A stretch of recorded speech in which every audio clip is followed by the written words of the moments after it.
Hello सभी student. आशु कुमार जी के channel में आपका स्वागत है। आज मैं आपके लिए लेकर आया हूँ महासा कुंभरी यूनिवर्सिटी सहारनपुर का previous year question paper second same BSc chemistry जो 2023 में हुआ था। इसमें से आपको बहुत से क्वेश्चन ऐसे होंगे जो आपको रिपीट मिलेंगे, तो आप इसके जो आंसर किए बहुत ही ध्यान से देखें, क्योंकि आपको बहुत से क्वेश्चन आपके एग्ज़ाम पेपर में एज इट इज़ देखने को मिल सकते हैं। तो आपका जो पेपर है 75 मार्क्स का होगा, और इसमें आपको 75 और वन क्वेश्चन जो होगा पर क्वेश्चन 1 मार्क्स का होगा, जिसके लिए आपको टोटल 75 मार्क्स मिलते हैं। आइए इसे शुरू करते हैं। क्वेश्चन नंबर आपका पहला है, एक रंजक को उपयोगी होने के लिए तो ताप और सूरज की रोशनी स्थित होना, जल में विलय, उचित रंग धारण करना, तो ये सभी गुण क्या होते हैं? एक रंजक के गुण होते हैं। इनमें से सभी, ऑप्शन नंबर डी इसका सही उत्तर हो जाएगा। इसके बाद आपका क्वेश्चन नंबर 2 है, सबसे पुराना वैट रंजक है, तो इंडिगो जो है आपका सबसे पुराना वैट रंजक है। इसके बाद क्वेश्चन नंबर 3 है, निम्नलिखित में से कौन सा रंजक रेसिड्यूनॉल और थैलिक एनहाइड्राइड को गर्म करने पर प्राप्त होता है? तो इसका जो सही उत्तर हो जाएगा ऑप्शन नंबर ए, फ्लोरोसीन। यहाँ पर इंग्लिश में भी है, हिंदी में भी, आप दोनों में देख सकते हैं। क्वेश्चन नंबर 4 है आपका, रंगों का पानी में किसके मिलाने पर बढ़ाई जा सकती है? तो इनमें से सभी, SO3Na भी है, OCOOH कार्बोक्सिल भी है, और हाइड्रोक्साइड समूह को भी है। तो ऑप्शन नंबर डी आपका इसका हो जाएगा। इसके बाद क्वेश्चन नंबर 5 है, निम्नलिखित में से कौन क्रोमोफोर है? तो क्रोमोफोर आपका ऑप्शन नंबर ए हो जाएगा।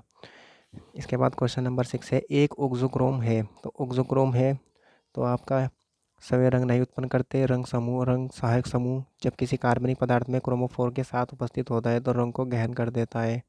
तो आपके इसमें सारे ही जो होंगे, तो इसका ऑप्शन नंबर डी आपका करेक्ट आंसर हो जाएगा। इसके बाद क्वेश्चन नंबर 7 देख लेते हैं, ग्लूकोज और फ्रुक्टोज को वर्गीकृत किया जा सकता है, तो आपको सभी प्रकार से जो है वर्गीकृत किया जा सकता है, मोनोसेक्राइड भी, एलिगोसेक्राइड भी, पॉलीसेक्राइड भी। तो इसका जो करेक्ट आंसर हो जाएगा ऑप्शन नंबर डी। इसके बाद आपका जो क्वेश्चन नंबर 8 है, रक्त में प्रमुख शर्करा है, तो रक्त में जो प्रमुख शर्करा होती है वो आपकी ग्लूकोज होती है। ध्यान रखिए, हमारे जो रक्त होता है इसमें ग्लूकोज होता है। इंपॉर्टेंट क्वेश्चन है। क्वेश्चन नंबर 9, हरे पौधों द्वारा प्रकाश संश्लेषण प्रक्रिया में कौन सा कार्बोहाइड्रेट बनता है? तो जो प्रकाश संश्लेषण क्रिया होती है उसमें कौन सा कार्बोहाइड्रेट बनता है, ये हमसे पूछा गया है। तो इसका जो ऑप्शन हो जाएगा, तो ऑप्शन नंबर ए आपका हो जाएगा। ठीक है, इसका C6H12O6 ही होता है, जिसे ग्लूकोज ही कहते हैं। तो ऑप्शन नंबर ए आपका राइट आंसर हो जाएगा। क्वेश्चन नंबर 10, निम्नलिखित में से कौन अपचायक शर्करा नहीं है? तो कौन सी है जो अपचायक शर्करा नहीं है? तो वो आपकी सुक्रोज है। तो ऑप्शन नंबर बी इसका राइट आंसर हो जाएगा। क्वेश्चन नंबर 11, क्रियात्मक समूह कार्बोहाइड्रेट में उपस्थित होता है, तो क्रियात्मक समूह कार्बोहाइड्रेट में क्या उपस्थित होता है? कार्बोनिल और हाइड्रोक्सिल। तो ऑप्शन नंबर ए आपका राइट आंसर हो जाएगा। एक उभयनिष्ठ आयन में निम्नलिखित में से कौन सा गुण होता है? तो जो आपका उभयनिष्ठ आयन होता है, या आपका, आप जिसको इंग्लिश में एजिविटर आयन बोलते हैं, उसमें कौन सा गुण होता है? तो आपके सभी गुण होते हैं, ना तो कोई आवेश होता है, एक उच्च उलना बिंदु होता है, जल में विलय होता है। तो इनमें से सभी, ऑप्शन नंबर डी आपका राइट आंसर हो जाएगा। निम्नलिखित में से कौन सा कार्बोहाइड्रेट तथा सांद्र नाइट्रिक अम्ल द्वारा उसके ऑक्सीकरण से बना उत्पैदी सम्मिलित है? तो आपका ग्लूकोज हो जाएगा या सैकरिक अम्ल हो जाएगा। तो ऑप्शन नंबर ए आपका राइट आंसर है। क्वेश्चन नंबर 14, ग्लूकोज और ब्रोमीन जल की अभिक्रिया से क्या बनता है? तो जब ग्लूकोज ब्रोमीन जल की क्रिया करवाते हैं तो इससे क्या बनता है? तो इसमें आपका ऑप्शन नंबर हो जाएगा ग्लूकोनिक एसिड, ग्लूकोनिक अम्ल आपका जो है बनता है। क्वेश्चन नंबर 15, ग्लूकोज समतल ध्रुवित प्रकाश के तल को घूर्णित कर देता है, क्योंकि क्योंकि इसकी जो स्ट्रक्चर होती है वो एक सिमेट्री होती है, इसमें आणविक असममित होती है। तो ऑप्शन नंबर ए आपका राइट आंसर है। क्वेश्चन नंबर 16, सेलुलोज के जल अपघटन से कौन सा मोनोसैकेराइड प्राप्त होता है? तो जब सेलुलोज का जल अपघटन होता है तो उसके द्वारा आपका ग्लूकोज बनता है। Option number B right answer. Sucrose किन दो मोनोसैकेराइड्स में जल अपघटित होता है? तो किन दो मोनोसैकेराइड में अपघटित होता है? तो आपका जो ऑप्शन नंबर होगा ग्लूकोज और फ्रुक्टोज। क्वेश्चन नंबर 18, निम्नलिखित में से कौन सी विधि से एल्डोज को निकटतम अगले उच्च एल्डोज में बदला जा सकता है? तो आपकी ये कौन सी विधि है? देखिए दोस्तों, इस केमिस्ट्री का जो पेपर है आपका, इसमें आपके सिलेबस में जितनी भी विधि है या जितनी भी आपके मेथड्स हैं, आप इन सभी को अच्छे से पढ़ लीजिए, क्योंकि मेथड आपका एक या दो जरूर पूछा जाता है। तो इसका सही आंसर होगा आपका क्लियानी फिशर विधि। क्वेश्चन नंबर आपका 19 है, पाँच सदस्य चक्रीय हेमी एसिटल की हवत प्रेक्षण पेन में तो इसमें क्या होता है दोस्तों, तो आपका एक रिंग ऑक्सीजन पीछे की तरफ खींचा गया है। ऑप्शन नंबर डी आपका right answer. Alpha D glucose पृथक है बीटा डी ग्लूकोज से, सेवन विन्यास से, आपका राइट आंसर हो जाएगा। क्वेश्चन नंबर 21, होल्स विधि प्रयोग की जाती है परिवर्तन के लिए। तो जो आपकी होल्स विधि है, देखिए दोस्तों मैंने आपको पीछे भी बताया कि जितनी भी आपकी विधि है सेकंड सेम में आप उनको अच्छे से पढ़ लीजिए, क्योंकि वे जरूर पूछी जाती है। तो होल्स विधि का प्रयोग कहाँ किया जाता है, तो एल्डोज को निम्न एल्डोज में, ये आपका आंसर हो जाएगा ऑप्शन नंबर ए। निम्नलिखित कार्बोहाइड्रेट में कौन बेनेडिक्ट विलियन के साथ गर्म करने पर क्यूप्रस ऑक्साइड का लाल अवक्षेपण नहीं देगा। तो जो क्यूप्रस ऑक्साइड का लाल अवक्षेपण नहीं देगा वो कौन है, तो दोस्तों सुक्रोज है, option number C right answer. Question number 22। Question number 23, glucagon बनाने के लिए ग्लूकोज में 1 मोल के लिए फेनिल हाइड्रोजन के मोलों की संख्या है, तो वो कितनी है आपकी 3 mole, option number C right answer. वो 5 तत्व जो प्राकृतिक पेंटिस में अधिकता में पाए जाते हैं वो कौन से हैं, तो ऑप्शन नंबर बी आपका राइट आंसर है। हाइड्रोलैक्टिक एंजाइम का उदाहरण है, तो जो आपका हाइड्रोलिटिक एंजाइम है वो आपका कौन सा है, तो आपका इसका सही क्वेश्चन हो जाएगा माल्टेज, एमेलाइज और लाइपेज, ऑप्शन नंबर है आपका राइट आंसर। क्वेश्चन नंबर 26, निम्नलिखित में से कौन सा एंजाइम का मुख्य लक्षण नहीं है, तो एंजाइम का कौन सा जो है मुख्य लक्षण नहीं है, तो ऑप्शन नंबर आपका क्या हो जाएगा, सॉरी ऑप्शन नंबर डी आपका राइट आंसर हो जाएगा, डायलाइजिंग झिल्ली से गुजर जाते हैं। क्वेश्चन नंबर 27, समविभव बिंदु महत्वपूर्ण है, तो समविभव महत्वपूर्ण है किसके लिए, वैद्युत संचरण के लिए, इंग्लिश में इलेक्ट्रोफोरेसिस के लिए। 28 क्वेश्चन नंबर, अल्फा कुंडलित वक्रता सामान्य रूप है किसका, प्राथमिक का, द्वितीय का, तो ये आपका सेकेंडरी स्ट्रक्चर का, द्वितीय संरचना का। जल अपघटित होने पर प्रोटीन देते हैं किसके, एमिनो एमिल के। देखिए दोस्तों जो प्रोटीन का रिलेशन होता है हमेशा एमिनो एमिल से होता है। पेप्टाइड बंध है, जो आपके पेप्टाइड बंध है वो क्या होते हैं, एस्टर होते हैं, इतर कड़िया होते हैं, या फिर एमाइड, दोस्तों आपका ऑप्शन नंबर डी एमाइड कड़िया होती है पेप्टाइड बंध। Question number 31, N terminal amino एमिल को पहचानने की विधि है। देखो दोस्तों यहाँ पर भी एक विधि पूछी गई है, मैंने आपसे पहले भी कहा है, देखो विधि आप सभी पढ़ लेना, क्योंकि विधि आपकी 5 से 6 क्वेश्चन जरूर पूछे जाते हैं।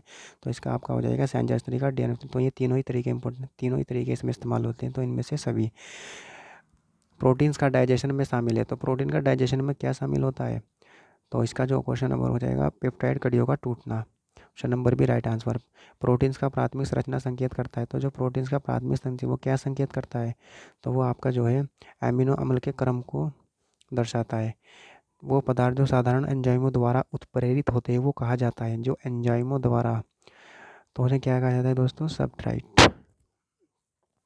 क्वेश्चन नंबर 35, कौन सा तथ्य सही नहीं है, तो आपका जो है दो दाएं हाथ के पॉलीन्यूक्लियोटाइड श्रृंखला एक दूसरे के पूरक नहीं होते। डीएनए नमूने में दो दाएं हाथ का पूर्ण श्रृंखला नहीं होता है, दोस्तों ये सही है आपका, ये तो होता है।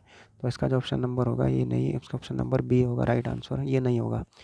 वॉटसन क्रिक नमूने द्वारा डीएनए के किस रूप का वर्णन किया है, तो ध्यान रखना दोस्तों जो डीएनए है वो किसके द्वारा, वाटसन क्रिक ने इसका मॉडल दिया था, ये भी आपको ध्यान रखना, हो सकता है आपसे यही पूछ लिया जाए कि डीएनए का जो मॉडल है वो किसने प्रस्तुत किया, तो वाटसन क्रिक ने। तो आपका जो वाटसन ने वो कौन सा दिया था इसने, बी, तो आपका बी डीएनए, ठीक है दोस्तों। इसका आंसर नंबर क्वेश्चन नंबर 36 का ऑप्शन नंबर है आपका राइट आंसर।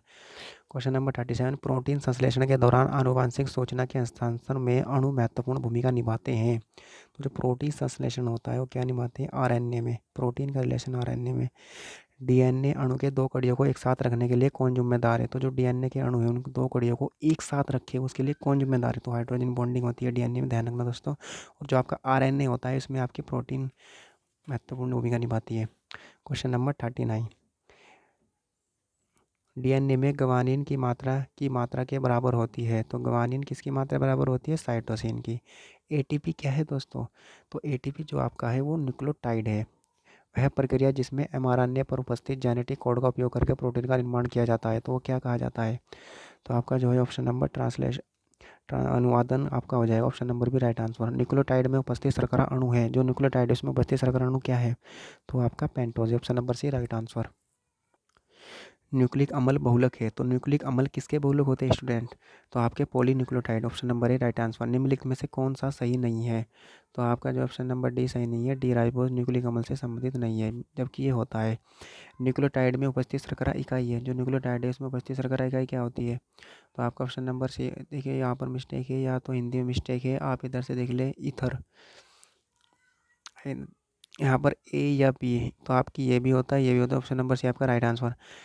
एकलिक इकाई न्यूक्लिक अम्ल का होता है। जो एकलिक इकाई है वो न्यूक्लिक अम्ल का होता है। एक शर्करा इकाई, एक बेस इकाई और एक फास्फोर, इसमें सभी एक एक होता है। एक ही शर्करा, एक ही बेस और एक ही आपका फास्फोरिक इकाई। Option number D right answer. Question number 47, nucleic अम्ल के शर्करा इकाई में कार्बन एनोमर है, तो आपका ऑप्शन नंबर ए हो जाएगा 7। शर्करा इकाई जो डीएनए में उपस्थित होता है, तो शर्करा तो डीएनए में कौन सी शर्करा उपस्थित होती है आपकी, तो होती है आपके बीटा 2 डीऑक्सीराइबोज फ्यूरानोज। ग्लाइसिन, तो आपका ग्लाइसिन का जो फॉर्मूला है वो क्या है आपका, तो ऑप्शन नंबर है NH2CH2CONH2।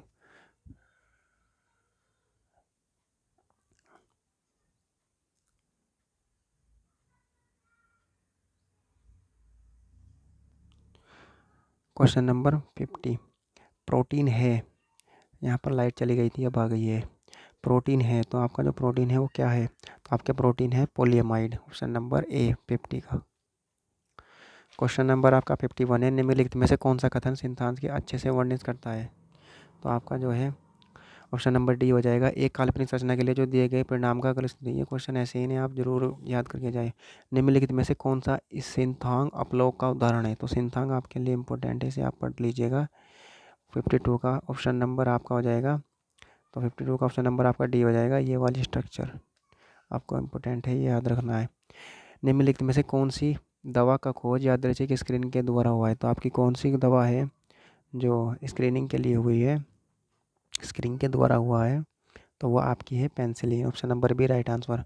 क्वेश्चन नंबर 54, कौन सा आंतरिक आणविक बंध प्राइमरी अमीन के लिए संभव है, तो प्राइमरी अमीन के लिए कौन सा बंध संबंध है, तो इसका ऑप्शन नंबर डी हो जाएगा। हाइड्रोजन बंध भी होता है और आणविक बंध भी होता है, तो option number D right answer. Question number 55 का, निम्नलिखित में से कौन सा अंतर आणविक बंध के परस्पर क्रिया संभव है एक एल्कीन के लिए, तो इसका ऑप्शन नंबर आपका बी हो जाएगा। केवल वंडरवाल्स बॉल्स के लिए ये संभव है। निम्नलिखित में से कौन सा विकल्प कार्डियोवैस्कुलर ड्रग के लिए प्रयोग विधि को अच्छे से वर्णन करता है, तो इसका ऑप्शन नंबर डी हो जाएगा। ये सभी करते हैं। 57 क्वेश्चन नंबर, निम्नलिखित में से कौन सा कथन AZT जोडोविडिन के लिए सही है, तो आपका इसमें ऑप्शन नंबर डी हो जाएगा। इसमें भी ऑल राइट है, सभी के सभी, इन्हें आप पढ़ लीजिएगा। ये जो आपके है ना, ये इंपॉर्टेंट है, इन्हें आप पढ़ लीजिएगा जरूर। द्रव्य क्रिस्टल है, तो जो लिक्विड क्रिस्टल के पास क्या होता है, तो लिक्विड क्रिस्टल जो आपका होता है उसके पास द्रव की तरलता होती है और ठोस का प्रकाशित है, तो ऑप्शन नंबर सी आपका राइट आंसर हो जाएगा। क्वेश्चन नंबर 59, एस्पिरिन विषाक्तता का सबसे पहला संकेत है, तो जो आपकी एस्पिरिन है, वैसे तो ये आपकी जो है दर्द निवारक दवाई है, तो आपका जो टिटिनस में इसका इस्तेमाल किया जाता है। एक केयू-केसीआर अध्ययन जैविक डेटा का उपयोग करने के लिए जरूरी है, तो केयू-केसीआर जैविक जरूरी है शक्ति के मात्रा का उपयोग। क्वेश्चन नंबर 61, प्राकृतिक चक्र में कौन सा बिंदु एंटीवायरस द्वारा सबसे आसानी से अवरुद्ध दिखाई देता है, तो आपका जो है वायरस RNA और DNA। Option number C right answer. जीवाणुनाशक और दर्दनाशक दवाओं के लिए कौन सा कथन सही है, बुखार की स्थिति में शरीर का तापमान कम होना, यही आपका सही है, क्योंकि जब बुखार हो जाता है तभी तो आप दर्दनाशक दवाई लेती है, तो आपका जो तापमान है वो कम हो जाता है, तो ये इसका जो है सही आंसर होगा।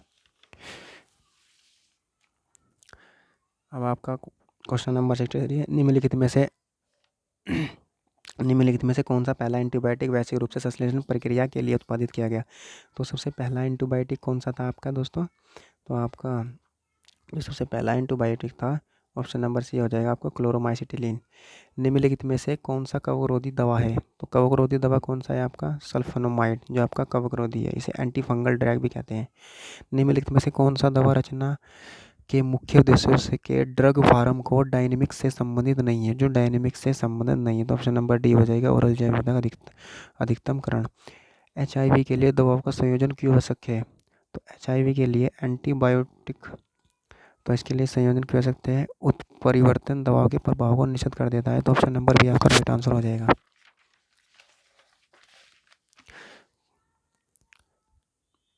क्वेश्चन नंबर 67, निम्नलिखित में से कौन सा इलेक्ट्रॉनिक मापदंड नहीं है, जो आपका इलेक्ट्रॉनिक मापदंड नहीं है, तो आणविक बंध जो है आपका इलेक्ट्रॉनिक मापदंड नहीं है। एक साधारण घनी FCC और BCC इकाई प्रति कोष्ठा में उपस्थित परमाणु की संख्या कितनी होती है, तो ऑप्शन नंबर बी, ठीक है, FCC में 1 होती है और BCC में 4 होती है, इकाई कोष्ठिका में 2 होती है। NaCl और C5Cl उदाहरण है, ये जो Cl है किसके उदाहरण है, तो ये जो है आपके ये घनी क्रिस्टल के उदाहरण है, option number A right answer. Question number 17, एक घनीय निकाय में सममित तल की कितनी संख्या होती है? तो ऑप्शन नंबर ए 9।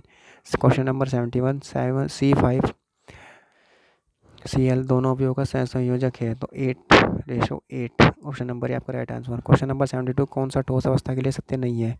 तो ठोस अवस्था के लिए कौन सा ऑप्शन है जो आपका सत्य नहीं है? तो इनका वाष्प दाब उच्च होता है, ये आपका सत्य नहीं है, ऑप्शन नंबर डी।